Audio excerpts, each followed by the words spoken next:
Hey, everybody. Welcome to today's webinar. Today we have Brynn Gibbs on, one of the most thoughtful franchise tech folks that I've ever met. She is the founder and the CEO of Consumer Fusion, which is arguably the most respected reputation platform in franchising.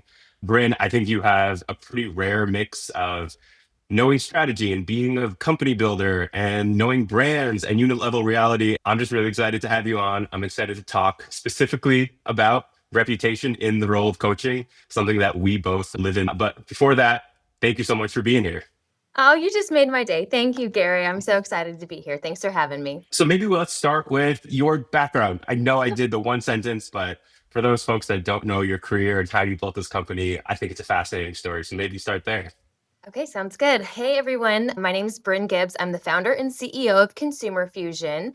And Consumer Fusion is an AI powered reputation management, local listings, and social media platform. I started the company in 2013, but I have been in reputation management since 2009.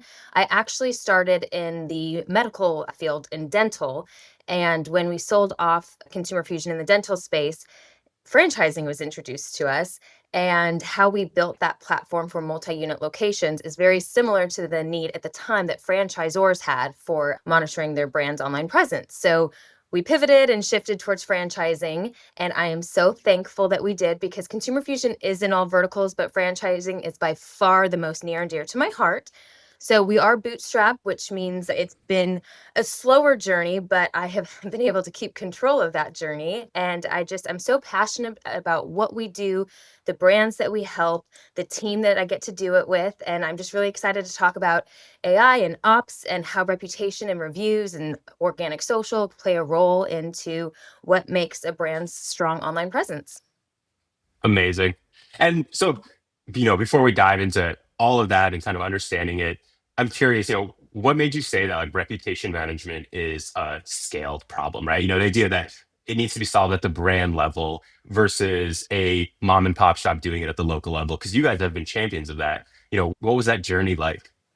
There's a big difference between, we refer to them as SMBs, but mom and pop shops Hmm. versus a brand managing their online presence. A big piece is too many hands in the cookie jar. We always preach franchisors, corporate needs to have primary ownership and control. And there needs to be a process, a streamlined way that they are strategizing and managing their online presence, similar like a franchise model.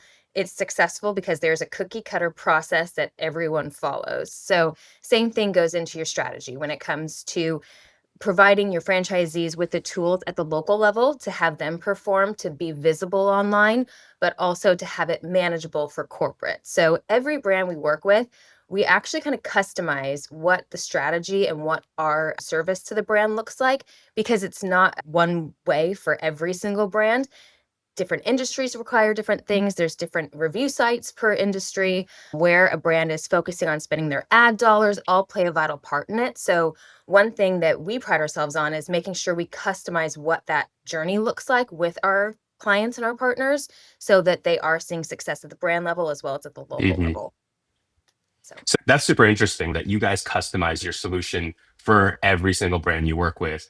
But on the flip side, you also have a pretty strong understanding of the challenges that all brands see, right? The challenges are maybe not unique, but the solution needs to be unique. So I'm wondering if you can say, like, what patterns do you see across all these brands, across industries more broadly? for franchising specifically, franchisees don't want another platform that they have to log into, another, tasks on their daily to-do list. So really making it as plug and play and simple for them as possible. You're going to say you have 100 units. You're going to have around like 10 to 15 who are super proactive, and they're constantly striving to get more reviews, and they're actively posting on social media, and they're actively updating GBP and their business information.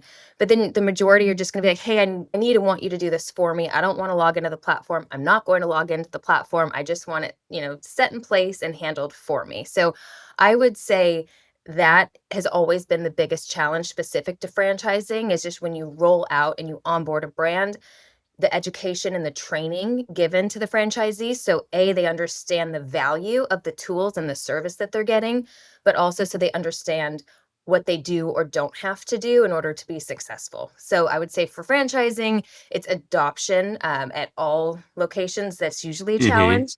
But then once we get enough data and we have a really cool feature where we can show top and lowest performing locations when it comes to listings, social, and reputation. So when we start showing the proactive franchisees who are crushing it on those three areas, then it gets the other franchisees excited. And then corporate has data to showcase, like, hey, yes, you do have to give a little bit. Most of it is plug and play and automated for you. But if you could just do XYZ, you could also be a top performing location. Hmm. So, I'm so excited to get to that top performer and bottom performer piece. Real quick though, just for those yeah. folks, right? We're recording this at the start of 2026, right? So with technology today, I imagine there's two different camps. There's the what part of reputation management is handled end to end by tools like yours and AI, right? Kind of autopilot, if you will. And then what parts are still what we like to call human in the loop, in the sense that it might require a franchisee or a coach or somebody that's sitting in that office to do something. Can you speak to, when we're recording this, what is fully automated versus what requires that human touch? Well, I'm a believer in consumer fusion is powered by AI tools in every aspect. At the end of the day, especially franchising still requires some human touch to execute fully, whether it's coaching, whether it's a GBP issue that you need to advocate with Google support on the franchisee's behalf. Nothing can ever successfully be completely automated and just AI and just software. And so we always say we are AI powered, but we have that perfect amount of white glove support so that you get the healthy blend and the best of both worlds. Do you want to talk specific to coaching and ops? I Thinking guess about more like, broadly, yeah, just like educating us on what the best in practice looks like today. yeah. Okay. So, I mean, we'll start with reputation because that's kind of where we got our start. But we do so much more than negative review removal, but that is one example of something that can't be automated. So, with the rise of social media, we have brands going viral for the wrong reasons weekly, things that you couldn't even imagine, like angry ex employees making fake video content on TikTok. It goes viral, and then franchisees are unfairly victimized by these like fake reviews of people who have never even had an experience with their business who leave unfair reviews. There's no way to automate reporting that negative content. The franchisees, the brand, they want to get it down as quickly as possible. So, like, that's one example of many where we step in, help with white glove support. We have AI tools that kind of surface like, hey, this location is under a spam attack. These reviews violate guidelines with our AI tool. So we definitely lean and we can scale with brands and their unit volume size because of the AI tools and the automation we have in place. But at the end of the day, like software is not going to execute what the brand needs in order to actually clean up the content that needs to be removed. So that's one example. Another is like for service-based GBPs, Google re-verification, suspensions, total pain in the butt. Google's completely shifted how Google verifications work compared to 2, 3 years ago. And our team will like hold a franchisee's hand while they are doing video verifications. Mm. And that's just something that corporate teams don't have the capacity to do. These franchisees need their LSAs launched, like they need their GBP verified and live. So just things like that that are crucial and need to be done timely where you can't automate that. So there are a few examples for you. I love that. It's kind of the idea that there's certain things that require alerting, right? And then it brings that human into the loop. There's certain things that are maybe somewhat done automatically and then verified after. We're Is living in a day and age too where it's like everyone has AI chat and AI call centers. But absolutely. when our clients and franchisees are like, oh my God, I get to talk to an actual person, like they get so excited. I think it's a unique thing that most businesses are moving away from. And dollars and cents wise, it does make sense, but that's kind of what separates us from the others. Totally. So let's kind of talk to the intersection between you and me, right? Which is we're Yeah. at a performance coaching platform. You guys provide some of the most critical data in that. And I believe this so strongly, and you've said this before, that the most important person is the consumer, right? The customer. And you guys in Exactly. many ways are monitoring the voice of the customer and pulling that data into a coaching conversation, right? So I guess I know I have my idea, but in your world, like, what is the difference between a coach that sits there and understands what consumers are saying about a location versus the opposite, which is that it's living off there, it's off doing its own thing, and I don't know, it's on autopilot, right? And those are two different worlds. So I'm wondering if Yeah. you could speak to that. Well, it all comes down to moving the needle. So, AI listening is how we go about giving our brands this data and this information. and we can track certain keywords, we can track for certain employees, and these coaches can be alerted, but it also summarizes and rolls up by location kind of what the issues are. Also, I mean, we highlight positive sentiment as well, so it's not just the Yeah, of negative. course. Yeah. But normally that it's the lower performing locations and then what those challenges are that the consultants and the coaches are looking to that data so that they can improve and put processes in place for that location. So the consumer journey has drastically shifted, as we all know. AI search, AI summaries, it's caused complete disruption. Yes, the traditional like Google algorithm, local search, that is still relevant and important, but now brands' focus is AI search, being visible, and 40 to 50% of what makes a brand visible is their reputation. And you can flat Mm, out act as if you were a consumer searching for your brand's services in an area. So let's just say ChatGPT. I need a roofer in Charlotte, North Carolina. Please recommend 5 honest, trustworthy businesses that I should look into. And then it will recommend those businesses and then ask them, why did you recommend those businesses? And it will flat out tell you because of their online reputation. And mm, you have multiple locations and there is negative content that can flow into these summaries and search results. It can negatively impact the other locations as well. So that's why brand consistency is crucial.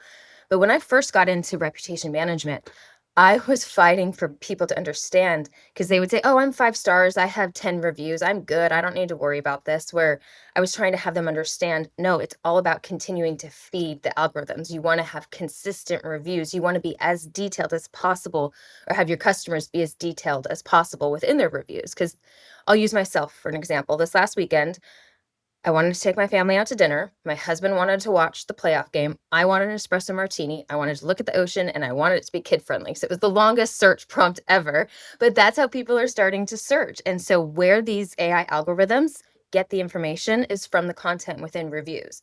So, the more reviews that your brand and your local businesses can be getting, that just in addition helps your visibility. But then you can do AI review listening to get the honest feedback from your customers so that you can understand what is working and what's not working and then make improvements accordingly. So again, it all circles back to just kind of like how the consumer journey has shifted and changed, but there has never been, for me selfishly, a better time to be in reputation management. But for business owners and for brands, there's never been a more crucial and important time for you to be on top of continuously earning more reviews.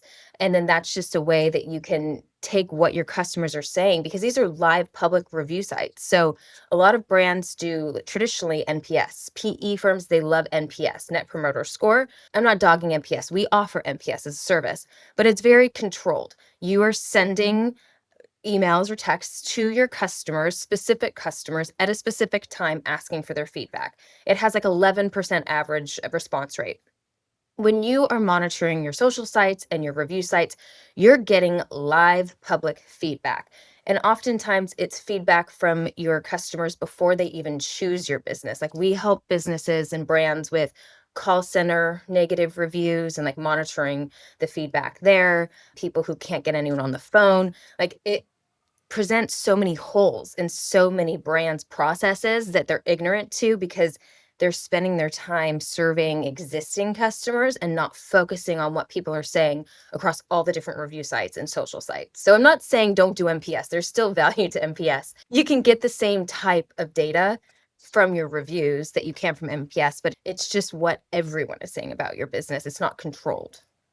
I think one of the cool things that you touched on, which we talk about a lot, is the idea that there's kind of this evolution past the score, right? It used to be like 1 to 5 Google reviews, sure, it's still there. There's still NPS score. I believe NPS is 1 to 10 or something like that. There's still like all this data that's feeding through, but then now there's this richer layer of, well, what happens when I can use hundreds, thousands of long format reviews that are being posted and use that to educate. And I know you just gave this example, right? On the search side, but on the coaching side, right? A lot of what we do, and as you guys know, we sit downstream folks like Consumer Fusion, we look at the reviews. And one of the things that we see is call outs, this thing that I'm getting, dozens of reviews. And one of them is that, Jill just is my stellar performing employee, right? She just gets called out all the time. Every week, somebody's saying something great. And then somebody says they had a really pleasant experience, right? So, this idea of using reviews to inform coaching so that a coach can show up and say, "Hey, Jill's your rock star. You should have everybody looking from her. I heard Billy had this unbelievable interaction with a customer," right? And like showing up and just by reading through, because there's all that rich data that's now being pulled into conversations with franchisee and coaches and eventually consumers. I think it's a really cool thing and a really cool time.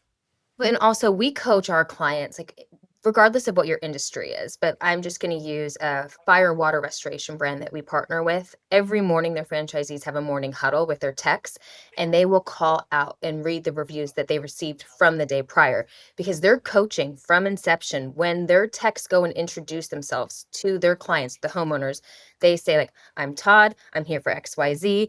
If by any means you feel I'm not providing you with a 5-star service, I need you to let me know." And then they check in continuously. Every interaction, every conversation that their techs have, they're saying, "If you feel I'm not giving you a 5-star experience, please let me know so that I can address it and fix it."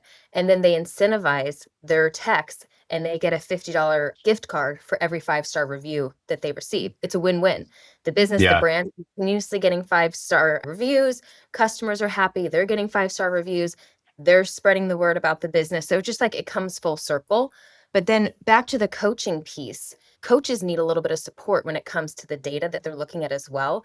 And that's why our AI tools make it so easy for the coaches to look at whether it's by location, 3 locations, a region, and they can see, like, okay, so XYZ territories, they're falling in the lowest performing location for listings, and here is why. And it actually, the AI tools will spit out why that specific location, that franchisee, is lower performing compared to others. And they break that down on the social side, the listing side, and the reviews side. So when they go and coach the franchisees, they can say, "Hey, let me show you what Alpharetta is doing. They're doing XYZ. They got 4 new Google reviews, 2 new Facebook, 2 new Angie. They responded to the reviews." And so they can use another franchisee because franchisees love like the storytelling and visualization from Sure. other top performing franchisees. So they have tools to actually like train up and educate, like, "Hey, this is why you're falling here, but here's how we can fix it." And it's just super plug and play easy for them to catch that location up. I love it. I mean, it's coaching at every level, right? It's kind of pulling in that data, blending it in with financial data and field reports and all those things that we pull in, and kind Because of bringing that into something yes, that's like coherent, which is like every person that's in the business knows exactly what to do from a coaching perspective. And what I love about what you just said of what that brand does is that it kind of pulls in, it's choosing reviews, but it's a building it into the actual product, right? Because now their experience with the consumers better. B, bringing it into marketing, so you're kind of doing this organic marketing rather than paid. So it's almost like a cheaper win, and I would say it's more than a win-win. It's a win-win-win, however many times across the board. I'm Yeah, all across the board. So I know we're wrapping up on time. I was hoping that if you have an anecdote or any stats or kind of anything about the outcomes that your partners see when they really deploy and when it's done right, I'd love to kind of just share that with everyone who's listening. Well, first, I'm going to toot your horn because every brand that I have been connected with that uses you sings your praises. And like you commented earlier, like once you can actually like bring the financials into the performance, it's a game changer. There is a stat that if your business goes up 1-star rating, that can be anywhere from 5 to 9% increase in your business's annual revenue. So when you look at Crazy. your online reputation, 5 to 9%, that's huge. So it really is so important, especially with AI search and summaries, that businesses and brands take their online reputation as serious as possible is the most important organic method to exposing, your business. I love it. Well, I know we're wrapping up out of time here. Bryn, thank you so much for being here. Thanks for being a friend and a mentor to me and Yeah, my company. of I course. appreciate it so much. Thank you. I appreciate you as well. Thanks for having me, Gary. Take care.